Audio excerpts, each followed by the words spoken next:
প্রতিদিন তো আমাদের 1 কেজি করে দুধ নেওয়া হয়। তো কালকে নিমন্ত্রণ ছিল আমাদের রাতের বেলা, তো সেই রকমভাবে কেউ দুধ খায়নি, খালি আমার শ্বশুরমশাই খেয়েছিল আর 1/2 কেজির মতন দুধ বেঁচে গিয়েছিলো। তাই সেই দুধটা দিয়ে আমি একটু করে নিলাম এই যে ছানার বড়া। আর এখানে একটু আলু, মটরশুঁটি আর নিয়ে নিয়েছি টমেটো, এটা দিয়ে একটা মিহুর জন্য তরকারি করে দেবো। এই যে কড়াইতে অল্প পরিমাণে তেল নিয়ে নিয়েছি, ফোড়নে দিয়ে দিলাম জিরে আর তেজপাতা। 1/2 কেজি দুধে 14টা বড়া হয়েছে। আমাদের এই দিকটাতে শিলিগুড়ি ইসলামপুরের সাইডে না খোলা পনির সেভাবে বিক্রি হয় না, তবে আমার দিদির বাড়ি আছে মালদাতে। সবজিগুলো দিয়ে দিলাম, এবার থেকে একটু ভালো মতন হলুদ আর লবণ দিয়ে একটু মানে ভাজা ভাজা করে নেবো।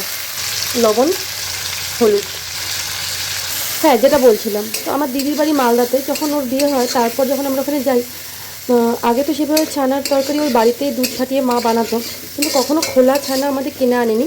তো মালদাতে গিয়ে দেখি এভাবে ছানার প্রায় বাজার, ওখানে ছানা কেজি কেজি বিক্রি হয়। তো এবার এখনও পর্যন্ত আমি যখনই যাই আমার দিদি বাড়িতে, দিদি আমার জন্য সেটা বানিয়ে রাখে। আর ছানার বড় তরকারি আমি ভীষণ ভালোবাসি। আজকে যদিও একদম অল্প একটু 1/2 কেজি দুধের, বেশি হয়নি, তবু আমরা সবাই কিন্তু দুটো দুটো করে হলেও খাবো। আর এদিকে আবার আমাদের জন্য ডাল ভিজিয়েছি, মুসুর ডাল আর হলো মটরের ডাল। এটা আবার আমাদের জন্য বড়া বানাবো, বড়া বানিয়ে তরকারি করব।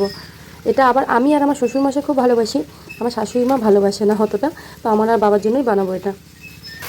এবার এর মধ্যে দিয়েছি সামান্য জিরে গুঁড়ো,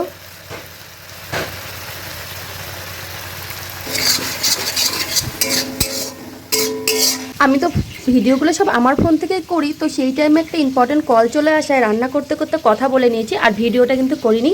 যাই হোক, লাস্ট মোমেন্টে এই দেখো ভিডিওটা আমার, এটা হলো তরকারিটা ঠিক এইরকম হয়েছে।